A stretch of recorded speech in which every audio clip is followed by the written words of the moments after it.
Então eu disse na pregação de ontem que para se fazer cristão tem que ter a evidência, o fruto. E hoje a epístola, a primeira epístola de João vai nos ensinar que evidências são essas. Quais frutos são esses que o cristão verdadeiro, que o salvo e o convertido verdadeiro tem que dar? Primeiro, então, primeira evidência está no versículo 5.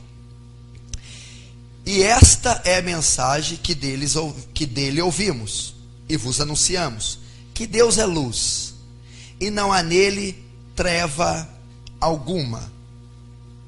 O que significa Deus é luz? Deus não é obscuro, oculto, desconhecido, não. Luz brilhou sobre os homens, revelou-se aos homens através da criação, através do seu Filho e através da sua palavra.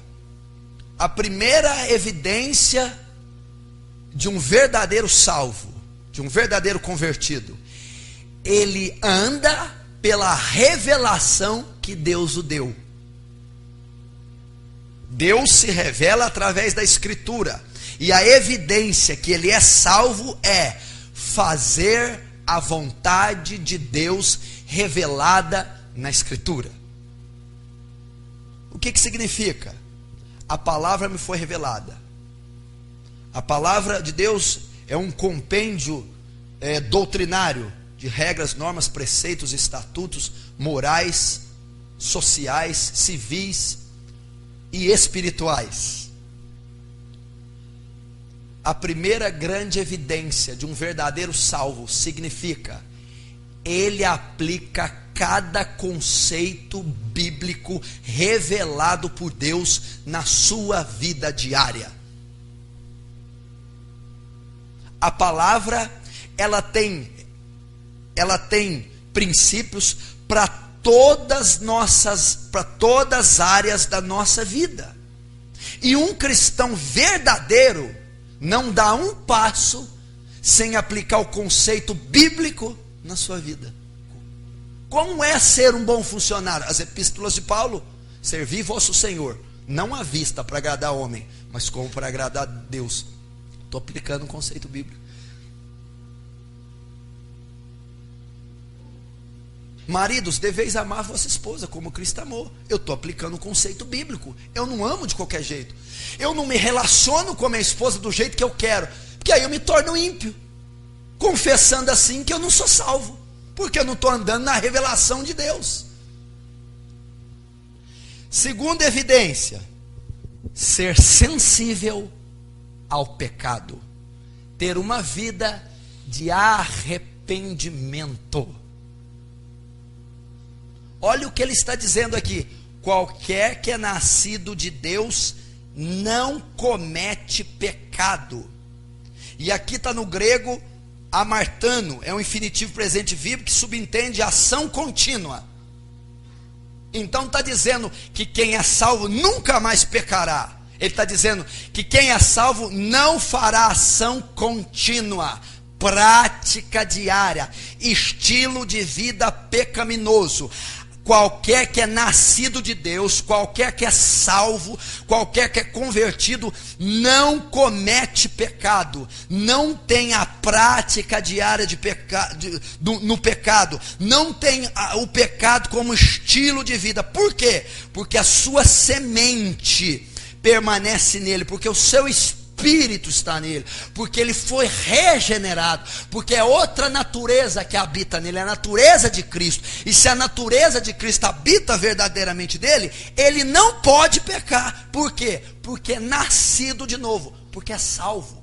Então o convertido, o salvo, ele não tem o pecado como estilo de vida, ele não tem o pecado como habitual, ele não tem o pecado como prática diária.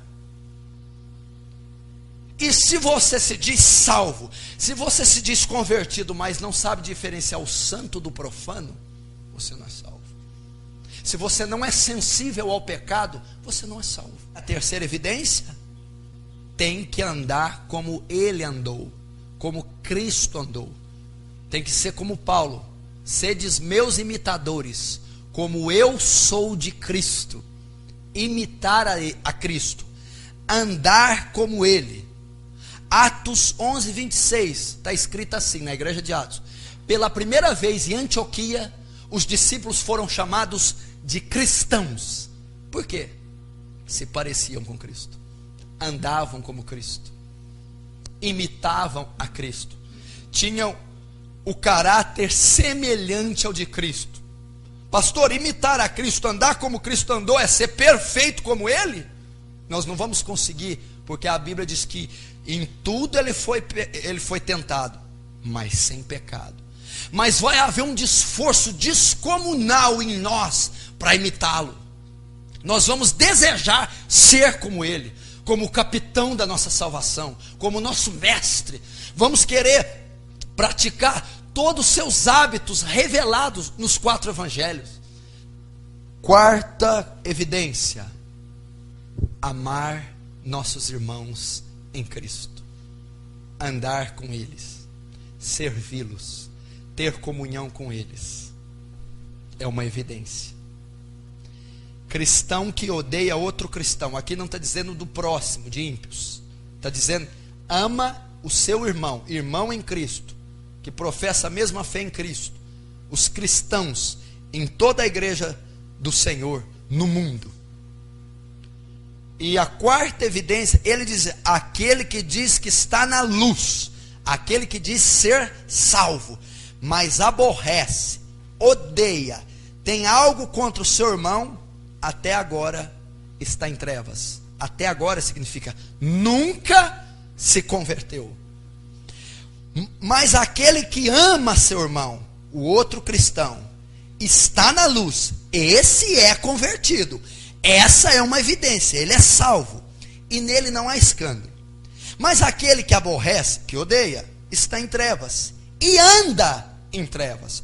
Está e anda, não converteu e continua não convertido. Não foi salvo e continua não salvo. Olha essa evidência. Amar está ligado à salvação.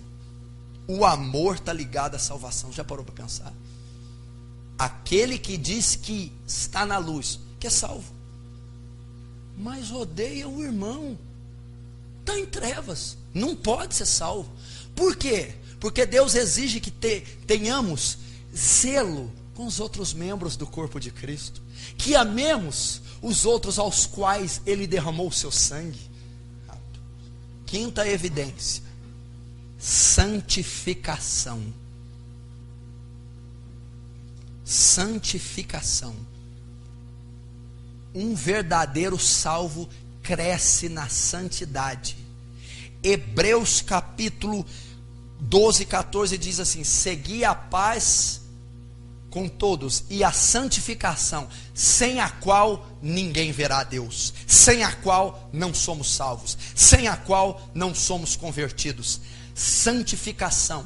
Uma pessoa que diz salva, que diz crente, cresce em santidade, se santifica gradativamente, não se converte e se santifica em um dia, mas cresce diariamente, mês após mês, em santificação. Todos nós, com cara descoberta, refletindo como espelho a glória do Senhor, somos transformados de glória em glória. A santificação é de glória em glória.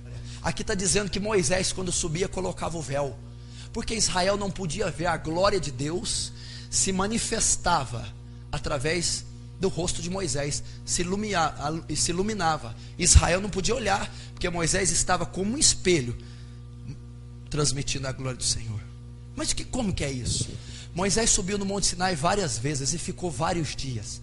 Moisés corrupto, sujo, mundano, ímpio, ele sobe e tem contato com Deus e volta. Sobe e tem contato com Deus e volta. Suponhamos que o rosto de Moisés é preto. O preto significa corrupção, mundanismo. O seu caráter, o seu eu sou esse preto, o caído. Quando Moisés subia e voltava, estava menos preto. Moisés subia de novo e voltava, estava cinza. Quando Moisés subia de novo no monte e voltava, cinza bem clarinho. Subia mais uma vez, voltava, branco. Subia mais uma vez transparente, subia mais uma vez reluzente, subia outra vez, já não era a sua luz, a sua natureza, não era ele, era a luz de Deus que brilhava nos homens. Então Moisés, de glória em glória, atingiu o ápice da natureza de Deus, refletindo-a como luz para os israelitas. Da mesma maneira, nós, pelo contato com Deus em oração, jejum, dia após dia, mês após mês, o nosso negrume vai desaparecendo, natureza humana ímpia vai clareando, e esse clarear é a natureza de Cristo nos santificando, um dia, 2, 1 ano, até que um dia não é mais a nossa cor escura que reflete aos homens, nossa natureza, a luz de Deus reflete em nós, como um espelho, aos homens, a natureza de Cristo. Isso é santificação. Então, meu irmão, você não se diz salvo pela sua confissão, nem por estar na igreja, nem pelo que você acha. Foi nos dado uma revelação para nós, através dela, nos policiar, nos pautar, para ver se somos realmente salvos.